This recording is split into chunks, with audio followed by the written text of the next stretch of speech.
So, ಸಂವಿಧಾನ ಪೀಠಕ್ಕೆ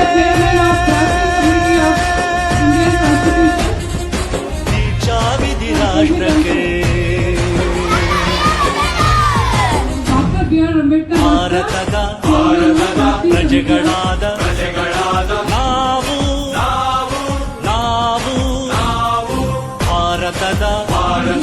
ಪ್ರಜೆಗಳಾದ ನಾವು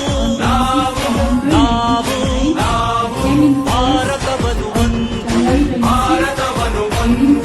ಸಾರ್ವಭೌಮ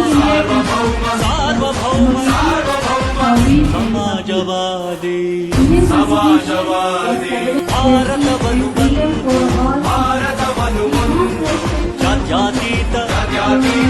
ಜಾತ್ಯತೀತ ಪ್ರಜಾಸತ್ತಾತ್ಮಕ ಗಣರಾಜ್ಯವನ್ನಾಗಿ ರೂಪಿಸುವುದಕ್ಕಾಗಿ ಭಾರತೀಯರೆಲ್ಲರಿಗೂ ಸಾಮಾಜಿಕ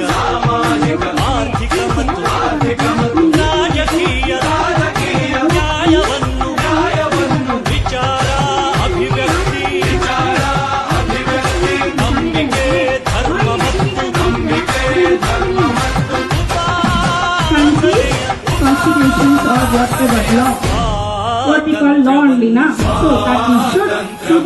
we have to, that is must and should, no option for